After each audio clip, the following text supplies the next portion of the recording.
Good morning all of you. This is Aruna Mandotiya. आज जो हम टॉपिक ले रहे हैं उसका नाम है कवकों में पोषण। मतलब कि कवक जो होते हैं वो अपना पोषण कैसे ग्रहण करते हैं। क्योंकि हमने मोनेरा में पढ़ा है, प्रोटिस्टा में पढ़ा है, दोनों की पोषण विधियों को हमने पढ़ा है। पर दोनों की पोषण विधि और कवक की पोषण विधि में बहुत ज़्यादा अंतर होता है, पर कुछ चीज़ें इनकी सिमिलर होती हैं। वो क्या होती है? पहला अंतर तो ये होता है कि जो कवक होते हैं उनमें प्रकाश संश्लेषण की प्रक्रिया नहीं होती है, मतलब फोटोसिंथेसिस नहीं होता है, जिसके कारण कि ये जो है अपना पोषण स्वयं प्राप्त नहीं कर सकते हैं। जैसे कि मोनेरा और प्रोटिस्टा में हमने पढ़ा था, उनमें कुछ जीव ऐसे थे जो कि अपना पोषण स्वयं प्राप्त करते थे प्रकाश संश्लेषण की विधि द्वारा। पर अगर हम कवकों की बात करें तो जितने भी कवक होते हैं उनमें क्लोरोफिल अनुपस्थित होता है, ना ही वो प्रकाश संश्लेषण करते हैं।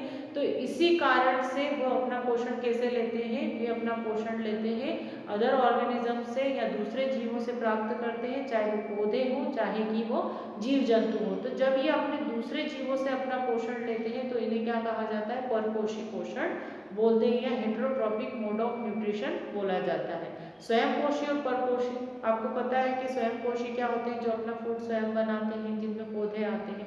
और कवक जो होते हैं वो किस में आते हैं? परपोषी में आते हैं, क्योंकि अपना पोषण किससे लेते हैं? दूसरे से लेते हैं।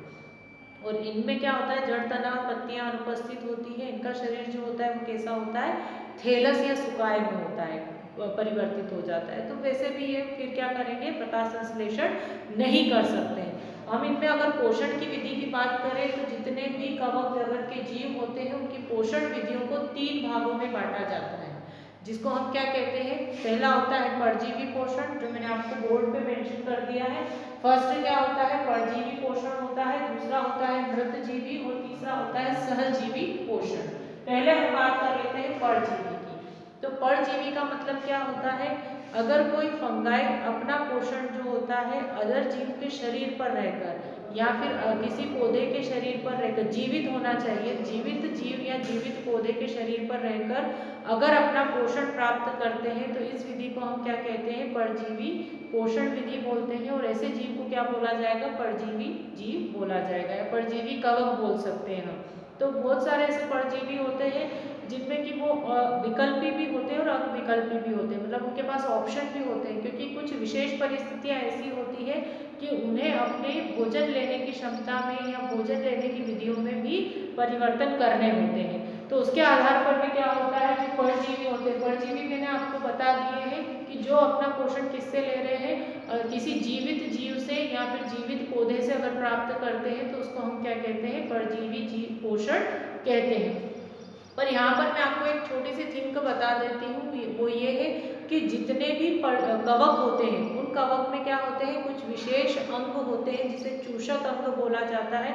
तो जब ये अगर किसी के शरीर पे होंगे तो उन चूषक अंगों को कहाँ पहुँचा देते हैं? वो उस जीव शरीर के अंदर या पौधे के शरीर के अंदर पहुँचा देते हैं और फिर उनसे क्या करते रहते हैं? पोषण लेते रहते हैं। जैसे आपने अमर बेल में देखा होगा, एक एग्जाम्पल ले रहे हैं हम अमर बेल, बाकी वो कवकों से कनेक्टेड नहीं है, वो एक अलग चीज़ है। तो जैसे अमर बेल जो होती है वो कहाँ होती है? पेड़ पौधों के ऊपर रहती है और क्या करती है? उससे छोटे छोटे धागे के समान संरचनाएं निकली होती है, जिसको चूषक अंग या होस्टोरिया बोला जाता है।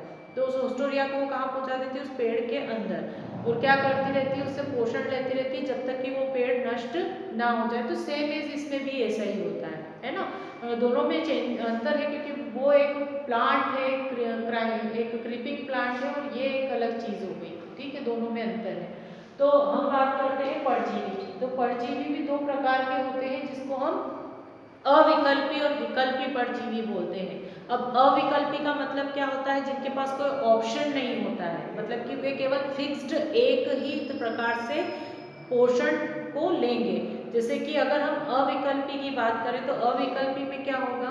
अविकल्पी में जो कवक होते हैं वो क्या करते हैं? अपना पोषण केवल जीवित जीव के शरीर से ही प्राप्त कर सकते हैं, या जीवित पौधे के शरीर से ही प्राप्त करेंगे। तो इस तरह का जो पोषण होगा उसको हम क्या कहेंगे? अविकल्पी कहेंगे। आप चार्ट के माध्यम से इसको अच्छे से समझा सकते हैं। अगर एग्जाम में भी ये क्वेश्चन आता है तो आपको चार्ट बना के ही इसको एक्सप्लेन कर देना है, ताकि ये अच्छे से आपको भी समझ में आए और जिसके लिए आपने लिखा है उसको भी ये समझ में आ जाएगा।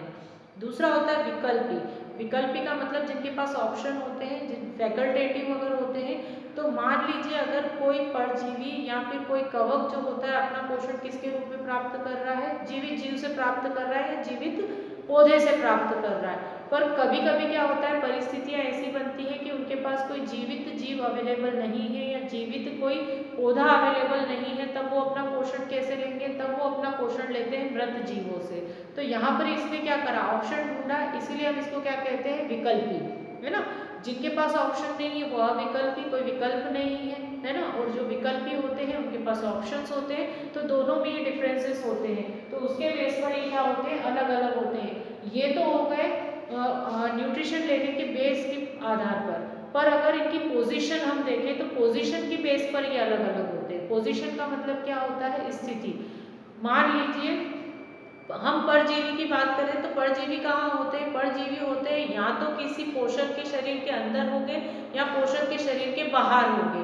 तो पोषक क्या होता है, पोषक का मतलब ये होता है जिसके ऊपर परजीवी पाए जाते हैं। मान लीजिए कवक जो होता है वह किसके ऊपर है, किसी जंतु के ऊपर है या किसी जीव के ऊपर है, तो जो जंतु होगा वो क्या होगा, पोषक होगा, और जो कवक होगा वो क्या होगा, परजीवी होगा। तो दोनों को अलग अलग नाम से बोला जाता है। तो अगर कोई परजीवी मान लीजिए किसी जीव शरीर के अंदर है, जीव शरीर के अंदर रहकर अगर अपना पोषण ग्रहण कर रहा है तो उसको हम क्या कहेंगे, अंतः परजीवी कहेंगे। क्यों कहेंगे अंतः परजीवी, क्योंकि वो कहाँ है, जीव शरीर के अंदर है, या तो वो उसके उत्तकों में होगा या उसकी कोशिकाओं में होगा। अगर मान लीजिए वो किसी जीव शरीर के ऊपर रहकर, कहाँ हो, वो जीव शरीर के ऊपर हो और वहां से अगर वो पोषण ले तो उसको हम क्या कहेंगे, उसको कहेंगे हम बाह्य परजीवी। तो दोनों में अंतर है, तो दोनों की पोजीशन में क्या अंतर है, एक परजीवी कहाँ है, जीव शरीर के अंदर है, और दूसरा कहाँ है, जीव शरीर के बाहर। तो इनकी स्थिति के आधार पर भी इनको दो भागों में बांट दिया जाता है, जो मैंने आपको बता दिया है, बाह्य परजीवी और अंतः परजीवी। बाह्य परजीवी में अगर कोई कवक जीव शरीर से बाहर रहकर अगर पोषण ग्रहण करते हैं, पर जीवित अवस्था में ही होता है ये, तब उसको हम क्या कहेंगे, बाह्य परजीवी। और अगर जीव शरीर के अंदर या शरीर के उत्तकों के अंदर रहकर अगर वो पोषण प्राप्त करेंगे तो उसे हम क्या कहेंगे, अंतः परजीवी कहेंगे। तो दोनों की स्थिति में अंतर है, परंतु अंतः परजीवी भी अलग अलग होते हैं। अब क्यों होते हैं, इसका इसमें जो बेस्ट अगर हम इसको अंतर से स्पष्ट करना चाहें तो वो ये है, इनकी होस्टोरिया या इनके चूषक अंगों के आधार पर। जितने भी कवक होते हैं उन कवकों में विशेष अंग पाए जाते हैं जिसकी सहायता से पोषण ग्रहण करते हैं पोषक के शरीर से, है ना। पोषण किससे लेंगे, वो पोषक के शरीर से लेंगे, पर स्थिति दोनों में अलग अलग होती है। और वो स्थिति क्या होती है, वो स्थिति ये होती है कि ये या तो आंतरकोशिकीय होते हैं या अंतराकोशिकीय होते हैं, मतलब इंटरसेल्यूलर होते हैं या इंट्रासेल्यूलर। अगर आप इसको इंग्लिश में पढ़ेंगे तो जल्दी समझ में आएगा। पहला होता है इंटरसेल्यूलर और दूसरा होता है इंट्रासेल्यूलर। दोनों में डिफरेंसेस है। अब क्या डिफरेंस है वो मैं आपको बता देती हूँ। इंटरसेल्यूलर का मतलब ये होता है, पहले तो आप इसकी बेसिक चीज पर जाइए कि जो सेल्स होती हैं, जितनी भी सेल होती है उन सेल्स के बीच में स्पेस होता है या कुछ भाग ऐसा होता है जो सेल को जुड़ने में मदद करता है, तो उस भाग को बोला जाता है अंतरकोशिकीय अवकाश। ठीक है, जैसे मॉलिक्यूल्स के बीच में भी होता है इंटर मॉलिक्यूलर स्पेस होता है, वैसे ही कोशिकाओं के बीच में भी होता है। तो ये कोशिकाएं जो होती हैं इनके बीच में जो स्पेस होता है उसके बीच में क्या होते हैं, उसके बीच में जो कवक होते हैं वो पहुंच जाते हैं। तो कवक अगर मान लीजिए उसके बीच में रहकर केवल उनके होस्टोरिया या चूषक अंगों को अगर कोशिकाओं के अंदर पहुंचाकर कोशिकाओं से अगर पोषण ले रहे हैं तो उसको हम क्या कहते हैं, उसको हम बोलते हैं इंटरसेल्यूलर। इंटरसेल्यूलर मतलब कि इंटरसेल्यूलर स्पेस के बीच में रहकर अगर वो पोषण लेंगे कोशिकाओं से तो उसको हम क्या कहेंगे, उसको कहेंगे हम इंटरसेल्यूलर। पर अगर मान लीजिए वो कोशिकाओं के अंदर इंटर कर जाते हैं, ये किस में होगा, जिनमें कि चूषक अंग अनुपस्थित होते हैं या चूषक अंग पाए ही नहीं जाते, तो ऐसे कवक क्या होते हैं, कहाँ चले जाते हैं, कोशिकाओं के अंदर रहकर ही उनसे न्यूट्रिशन लेते हैं, तो उनको क्या कहा जाता है, उनको कहा जाता है इंट्रासेल्यूलर। तो इन दोनों में डिफरेंस होता है। तो ये पूरा परजीवी पोषण को हम विभिन्न भागों में बांटते हैं और विभिन्न विधियों के द्वारा पढ़ते हैं। तो पहला तो परजीवी में अविकल्पी और विकल्पी हो गया, और स्थिति के आधार पर ये अलग हो गया। स्थिति के आधार पर क्या हो गई, ये बाह्य परजीवी और अंतः परजीवी। अंतः परजीवी में अंतरकोशिकीय और अंतराकोशिकीय दोनों में डिफरेंसेस है। ये परजीवी के रूप में हो गए। अब सेकेंड जो फॉर्म आता है वो है, या सेकेंड टाइप जो होता है वो होता है मृतजीवी। मृतजीवी का मतलब क्या होता है, अगर कोई कवक जो होता है किसी मृत जीव या सड़े गले कार्बनिक पदार्थ से अगर अपना पोषण लेते हैं तो उसे हम मृतजीवी पोषण विधि बोलते हैं और ऐसे जीवों को मृतजीवी जीव बोला जाता है। ठीक है, पर इसमें भी विकल्प होते हैं और अविकल्पी भी होते हैं। तो मृतजीवी तो आपको समझ में आ ही गया होगा कि मृतजीवी का मतलब जो मृत कार्बनिक पदार्थों से या किसी जीवित मृत जीव के शरीर से या सड़े गले कार्बनिक पदार्थों से अगर अपना पोषण लेंगे तो उसे क्या कहेंगे हम मृतजीवी पोषण कहते हैं। पर यह भी कैसा होता है अविकल्पी और विकल्पी। अविकल्पी में क्या होगा, अगर कोई कवक जो होता है उसके पास कोई ऑप्शन नहीं, वो केवल किससे लेगा मृत कार्बनिक पदार्थों से या मृत जीव के शरीर से ही अगर पोषण लेगा तो उसे हम अविकल्पी मृतजीवी कहेंगे।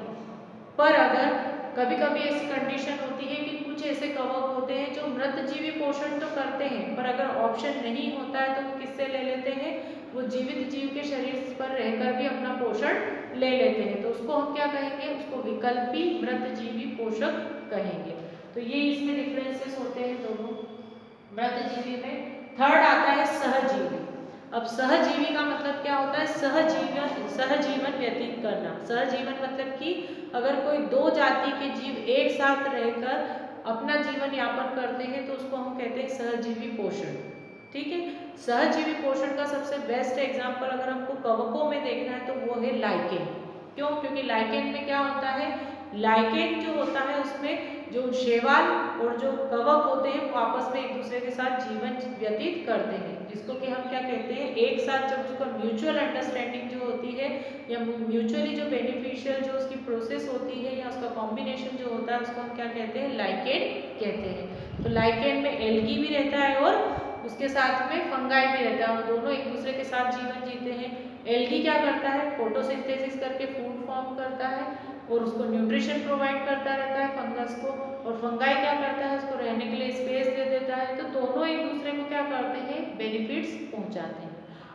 ये अगर हम देखें तो सहजीवी पोषण जो होता है, सहजीवी पोषण को भी दो भागों में बांटा जाता है, जिसको हम बाह्य पोषित और अंतर पोषित कवक मूल कहते हैं।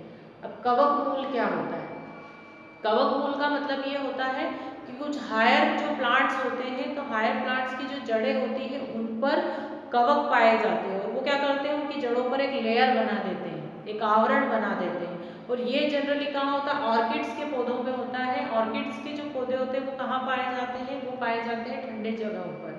तो वहाँ पर क्या होता है, जो प्लांट्स होते हैं जैसे पाइनस ट्री वगैरह होते हैं जो लंबे लंबे पेड़ टाइप होते हैं, तो उनमें क्या होता है कि जो कवक मूल पाए जाते हैं, मतलब कि जो जड़ें होती हैं उनकी, उच्च वर्गीय पौधों की जो जड़ें होती हैं उनके ऊपर ये कवकों के रूप में पाए जाते हैं। तो कभी कभी ये क्या होते हैं, बाहर पोषित होते हैं और अंतर पोषित होते हैं। अगर मान लीजिए बाहर पोषित होते हैं तो ये क्या करेंगे, जड़ के ऊपर रहकर, मतलब जड़ की सतह के ऊपर रहकर ये क्या करेंगे, पोषण लेंगे।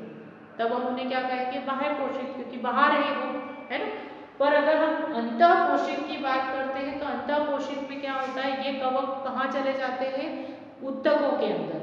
मतलब कि जो पेड़ है या पौधा जो है उसकी जड़ के उत्तकों के अंदर जाकर उनसे पोषण ग्रहण करते हैं। तो इस तरह के कवक मूल को क्या कहा जाता है, अंतः पोषित कवक मूल। सब चीजें नाम से ही डिफाइन हो जाती है। अगर आपको ये चार्ट आपने लर्न कर लिया है तो आप इसको अच्छे से एक्सप्लेन कर सकते हो। तो पोषण विधियां तीन भागों में बटी हुई है, परजीवी, मृतजीवी और सहजीवी। परजीवी में भी अलग अलग भाग हैं, अविकल्पी और विकल्पी। अगर स्थिति के आधार पर देखें तो स्थिति के आधार पर अलग है, बाह्य परजीवी और अंतः परजीवी। अंतः परजीवी में अंतरा परजीवी और आंतर परजीवी। इसके बाद मृतजीवी में अविकल्पी और विकल्पी। सहजीवी में क्या होगा, बाह्य पोषित कवक मूल और अंतः पोषित कवक मूल। तो ये टॉपिक यहाँ पर एंड हो गया है। कभी कभी ये लॉन्ग क्वेश्चन के फॉर्म में भी आता है तो आपको इसका आंसर देना आना चाहिए। इसके बाद जो हम टॉपिक पढ़ेंगे वो कवकों में जनन की विधियां पढ़ेंगे। मोस्ट इंपॉर्टेंट है क्योंकि कवक जो होते हैं वो तीनों तरह से ही जनन करते हैं। तो इसके बाद जो हम मेथड पढ़ेंगे या इसके बाद जो हम टॉपिक पढ़ेंगे वो होगा कवकों में जनन। ये टॉपिक यहाँ पर एंड हो गया है। Thank you.